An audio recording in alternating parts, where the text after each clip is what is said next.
అందరికీ నమస్కారం. నాలాంటి గ్రామీణ కళాకారులను ప్రోత్సహించి మీ ముందు నిలబడే చేసినటువంటి మహానుభావులందరికీ ధన్యవాదాలు. నాకు హరికథ, బుర్రకథ, వీధి భాగవతం, నాటిక, ఏకపాత్ర సంవాదం ఇవి రాయడం తెలుసు, వేయడం తెలుసు.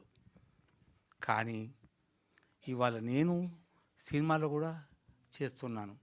ఇది విచిత్రం ఏంటంటే జానపద కళాకారులు అనేటటువంటి మా గ్రామాల్లో ఉన్నటువంటి వాళ్ళు మేము శివ సినిమా చూడడానికి బండ్లు కట్టుకొని వచ్చినాం. సినిమా చూసి ఆ ఆఖరికి మిగిలిన మిరపకాయ బజ్జీలు అమ్ముతుంటే అవి తినుకుంటూ పోయినాం. అది ఇప్పటికి కూడా గుర్తు. ఇవాళ నాగార్జున గారికి ఎదురుగా నిలబడి మాట్లాడుతున్న అదృష్టం. నాలాంటి గ్రామీణ కళాకారులను ఇలా ఇక్కడి నిలబెట్టగలిగేటటువంటి మంచి పని చేసినటువంటి మహానుభావులందరికీ ధన్యవాదాలు. మేము సినిమాలు చూసి సినిమాలో ఇట్లా చేశాడు నాగేశ్వరరావు గారు, ఎన్టీ రావు గారు ఇట్లా వాడిండు అని మర్చెట్టు కాడ పాడుకునేటోళ్ళం. ఇప్పుడు మమ్మల్ని మేమే సినిమాలు చూస్తున్నాం. ఇది నాకు 3వ సినిమా హీరోగా. ఇక మొత్తం సినిమాలు అయితే 79. మొదటి సినిమా ముత్తయ్య. దానికి ప్రపంచంలో 14 అవార్డులు ఏమో వచ్చినాయట. వాళ్ళు చెప్తుంటే విన్నాను, నాకు తెలియదు. తర్వాత బాపు సినిమా వచ్చింది. అది చాలా రోజులు ఆడినట్టుగా ఇవాళ నాకు చెప్పలేదు, కానీ దానికి అవార్డులు వచ్చినాయి. కానీ గమ్మత్ ఏంటంటే నేను నటించిన సినిమాలకు అవార్డులు రాకుండా ఏది పోలే. అయితే అవార్డులు రావడం కాదు, నన్ను నమ్మి, ఈ శరీరాన్ని నమ్మి, ఈ మోకాన్ని నమ్మి ఈయన హీరోగా పనికొస్తారని ఆలోచించి నా కోసం పెట్టుబడి పెట్టిన మహానుభావులు ఎవరైతే ఉన్నారో వాళ్ళందరికీ నమస్కారాలు. నాగార్జున గారికి నమస్కారం. నా శివ హీరో నా ఎదురుగా కూర్చున్నాడు. ఎందుకంటే మహానుభావుడు నాగేశ్వరరావు గారు, వారు ఎక్కడున్నా కూడా వారి ఆశీర్వాదం మాకు ఉంటుంది. ఎందుకంటే పచ్చగడ్డి కోసేటి పడుచు పిల్ల దగ్గర నుంచి ఆయన వేసిన ఒక స్టెప్ వేయాలని నానాయాతన పడ్డా.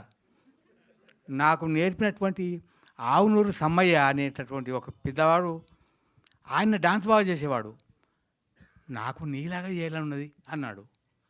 ఆయన కోసం ఒక నాటిక రాసి అది ప్రదర్శింపజేసిన. ఆయనకు ఉత్తమ నటుడు అవార్డు వచ్చింది. దాంట్లో ఆవునూరు సమ్మయ్య వాళ్ళ చెల్లె చక్కగా పాటలు పాడేది, జానపద గేయాలు పాడేది.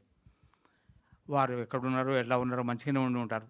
పాపం ఆవునూరు సమ్మయ్య లేకుండా పోయిండు. నేను 113 మంది మా క్లాస్మేట్లం. అందులో 13 మంది పోవడానికి సాక్ష్యం నేనే.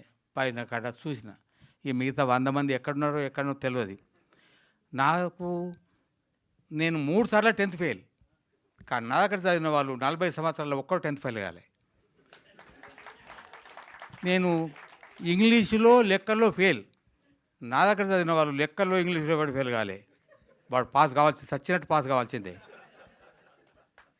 నేను ఫెయిల్ అయ్యి, నన్ను నమ్మిన వాళ్ళు పేరు గారు. నేను ఫెయిల్ అయితే కావచ్చు, కానీ నన్ను నమ్మిన వాళ్ళు, నన్ను నిలబెట్టిన వాళ్ళు, నన్ను మాట్లాడించిన వాళ్ళు ఫెయిల్ కావాలి అని వీల్లేదు. అలా అనుకుంటాను మనసులో.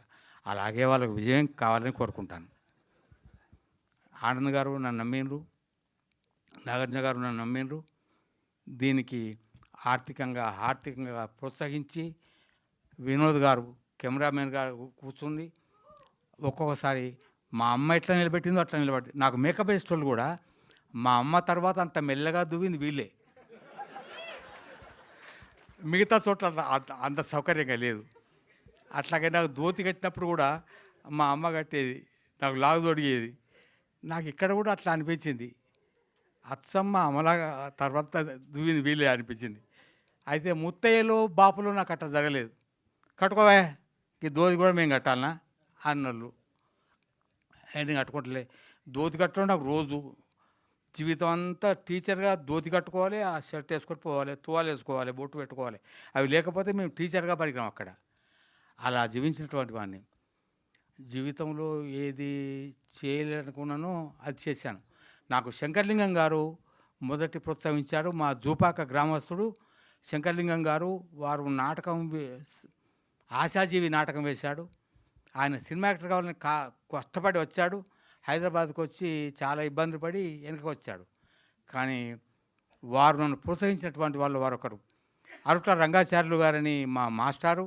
వారు నాకు కవిత రాయడం, నాటకాలు వేయడం నేర్పించారు. మా సార్లందరూ కలిసి నాటకాలు వేశారు. గమ్మత్ ఏంటంటే ఒకసారి మా రామరత్న సార్ అని నెహ్రూ గారు తన 18వ ఏట తన 5 బాలబాలికలతో కలిసి ఆడుకునేవాడు, అందువలనే ఆయన ప్రధానమంత్రి అయ్యాను అన్నాడు. సార్ 18వ ఏట నెహ్రూ గారు తన 7 బాలబాలికలతో ఆడుకున్నాడా? మాతో ఆడుకోరు సార్, మేము కూడా ప్రధానమంత్రి ఆడుతాం అన్నాం. అంటే ఆయన తిట్టకుండా తిట్టిండు.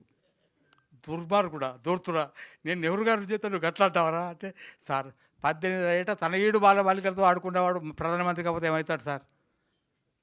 తిట్టండి సార్, మీరు అన్న తిట్టండి. ఆఖరికి ఆయన తెలుగు పరీక్ష జరుగుతుంటే నకల్ చీట్ అందించడానికి వచ్చి, ఇది ఒక్క పద్యం రాయరా పాస్ అవుతావు అన్నాడు. సార్ నేను 2 సార్లు ఫెయిల్ అయినా, ఇది 3వసారి. నేను ఫెయిల్ అయినా మంచిగా నకలు కొట్ట సార్ అని కొట్టలే, పాస్ అయినా. మొదటి 3 సార్లు ఫెయిల్ అయినా, 4వసారి పాస్. కనుక నకలు కొడితే బాగుపడలే, కానీ ఇక్కడ మాత్రం నటుడిగా నకలు కొడితే సక్సెస్ అవుతాం. మనకంటే ముందు చాలామంది ఉన్నారు, వాళ్ళు చెప్పితే చేస్తూ పోతే నట్టు అవుతాం. కానీ కొన్ని వినొద్దు, కొన్ని కనద్దు, కొన్ని అనొద్దు. వినిపించేది, కనిపించేది, అనిపించేది నిజాలు జీవితానికి పనికొస్తాయి, కానీ అబద్ధాలు కూడా జీవితానికి పనికొస్తాయి. కనిపించొద్దు, అనిపించొద్దు, వినిపించొద్దు, అది ఇక్కడ పనికొస్తుంది. మహానుభావులు నన్ను బలగం సినిమాలో వేసింది చిన్న వేషం, నువ్వు ఇంక కొత్త బతికితే బాగుండే ఆ సినిమాలో అన్నవాళ్ళు ఉన్నారు. ఇప్పుడు చూడండి, దీనిలో మొత్తం బతుకుతా. బలగం సినిమాలో ఒక్క డైలాగుకే గంత అది చేసినావు, మొత్తం సవంత చూపెట్టావు. నేను ఎత్తుకపోతా అంటారు అందరూ, హీరో కూడా ఎత్తుకపోతాను నిన్ను అంటే. ఇప్పుడు ఎవరు ఎత్తుకపోరా నన్ను? మా దర్శకుడు ఎత్తుకపోవాలి ఇక్కడ దిగినాక. కానీ ఇప్పుడు అందరూ సినిమా చూస్తారు, నవ్వుతారు, ఏడుస్తారు. ఒకసారి మీ చెప్పిండ్రు, ఇప్పుడు ఇందాక విన్నాను, మీ అమ్మా నాన్నల గురించి చెప్పని అన్నారు. మీ అమ్మ నాన్న గురించి కాదు, మా తాత ముత్తాత గురించి దగ్గర చెప్తా. మా తాత గురించి తెలుసుకోవాలని కోరిక పుట్టి, మా తాత పేరు ఎల్లారెడ్డి.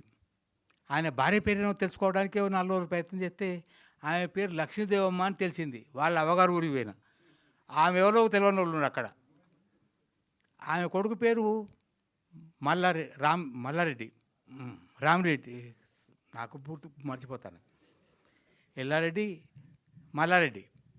మల్లారెడ్డి భార్య పేరు బుచ్చిరామమ్మ. ఆయన కొడుకు పేరు లింగారెడ్డి భార్య పేరు వీరమ్మ.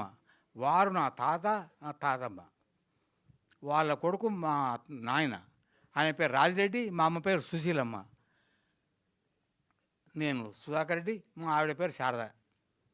ఇక్కడి వరకు తెలుసు. ఇక అంతకంటే ముందు పోతే ఇక నేను పోతే తెలుస్తుంది. ఇప్పుడు తెలియదు నాకు. అయ్యా, ఈ పల్లబుర్స అనే సినిమా పేరు పల్లబుర్స అన్నోళ్ళు ఉన్నారు. కానీ ఈ సినిమా చూసి ఈ పల్లబుర్సు మనం మర్చిపోయినావా, పల్లబుర్స ఇనరాలేదా నాకు అనుకోవటంలో ఇప్పుడు చూస్తారు. పల్లబుర్సు కూడా సినిమా పేరా అని అర్థం చేసుకుంటారు. ఈ పల్లబుర్సు కనిపించేది చిన్నగానే ఉన్నది, అనిపించేది, వినిపించేది, అనిపించేది ఇంకా వేరే చాలా ఉన్నాయి. అది ఇప్పుడు నేను చెప్పలేను, మీకు తెలుసు. కనుక హీరో శివ గారు, మా నాగార్జున గారు, వారే ఇక్కడ ఉండి నాతో మాట్లాడిస్తున్నారు. వారు నన్ను హీరోగా నిలబెట్టిండ్రు, కనిపించేలాగా, అనిపించేలాగా, వినిపించేలాగా చేసిండ్రు. మా అమ్మాయి నాతో కష్టపడి తీసుకొస్తుంది ఇక్కడికి. అమ్మ దిగుదాం, మాట్లాడదాం. అయ్యా, నాకు దర్శకత్వం అక్కడ కూడా వస్తుంది. కనుక పెద్దలందరూ కూడా మన్నించాలి. నేను మాట్లాడాలన్నది చాలా 40 సంవత్సరాలు డిమాస్టర్గా పనిచేసిన కదా, మైకు పట్టుకుంటా వదలకుండా మాట్లాడిన వాడిని 40 సంవత్సరాలు చాలా కష్టపడ్డా. అది ప్రైవేట్ స్కూల్ కనుక 60 సంవత్సరాలు కాగానే దీపం అన్నారు. 2016లో రిటైర్మెంట్ అయినా. రిటైర్మెంట్ అయ్యాక నాటకాలు వేసేవాడిని, నాటకాలు రాసేవాడిని, నాటకాలు వేయించేవాడిని, డాన్సులు చేసేవాడిని, డాన్సులు చేయించేవాడిని. కానీ అక్కడి నుంచి వచ్చినాక 2016 తర్వాత నేను నాటకాలు వేయడానికి వెళ్ళలేదు. నాటకానికి, సినిమాలకు అందంగా ఉండాలి, పొడుగా ఉండాలి, లావుగా ఉండాలి, స్పీడ్గా నడవాలి. ముసలు అయినాక ఎవరు ముసలు కాకండి, నడవలేరు. ఆ కష్టాన్ని అనిపిస్తున్నాయి, వినిపిస్తున్నాయి. కనుక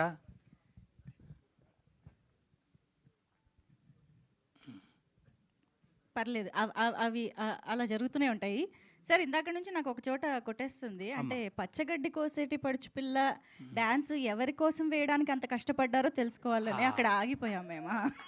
సినిమాలో ఎట్లా చేసిన నాగేశ్వరరావు గారు అంతేనా లేకపోతే ఏదైనా పడుచు పిల్ల కోసం నేర్చుకున్నారా అని? అమ్మ మా మా మా స్కూళ్ళల్లో ఆ, పడుచు పిల్లల గురించి ఆలోచించడానికి అవకాశమే లేదమ్మా. హెడ్ మాస్టర్ నా కర్మగాలి, హెడ్ మాస్టర్ కాకపోతే వేరే విషయం అమ్మ. శిశు మందిర్లో పనిచేసే వాళ్ళు కానీ, ఆర్ఎస్ఎస్ కార్యక్రమాలకు వెళ్ళిన వాళ్ళు కానీ అటువంటి పొరపాటు తప్పు మాట మాట్లాడరమ్మా. కనుక దాంట్లో ఉన్న వాళ్ళు ఎవరికి ఇటువంటి ఆలోచన రాదు. అటువంటి స్కూళ్ళలో చదువు చెప్పడం అనేది కూడా అది అదృష్టమే. అది మంచి, చాలా మంచి పని. నాకు తెలిసి ఈరోజు సినిమాలాగే అచ్చం సినిమాలాగే ఆయన ఎంత నవ్వించారో అన్ని మంచి మాటలు చెప్పారు. ఈ గోమతి గారిని చూడగానే మా స్టూడెంట్ ఒక గోమతి ఉన్నది. ఓ ఆమె ఇవాళ సినిమాలకు సర్టిఫై చేసేటటువంటి ఆవిడ. చూస్తుంటే తప్పకుండా. సూపర్, ధన్యవాదాలమ్మా. Thank you sir. నా మాటలు నేను ఎక్కడ మొదలుపెట్టానో ఏం చేయాలో ఇంక చాలా విషయాలు చెప్పలేదు. పెద్దలకు నమస్కారం అనడం, ఉపన్యాసాలు ఎట్లా చేయాలనో చెప్పేవాను నువ్వుకే. కానీ నేను అవన్నీ మర్చిపోయి నేను ఇక్కడ మా హీరో శివ గారు ఉన్నారు కనుక వారి కోసం నేనేం చెప్పాలో దబా అన్నీ చెప్పేసిన. కానీ వాస్తవంగా ఇది మొదలు పెట్టడం కాదు, ఇది ఎండ్ చేయడం కాదు. కనుక నన్ను మన్సార్ నాగార్జున గారు అందరు కూడా పెద్దలందరూ కూడా అస్సలు కాదు ధన్యవాదాలు. సార్. ఉంటాను మరి.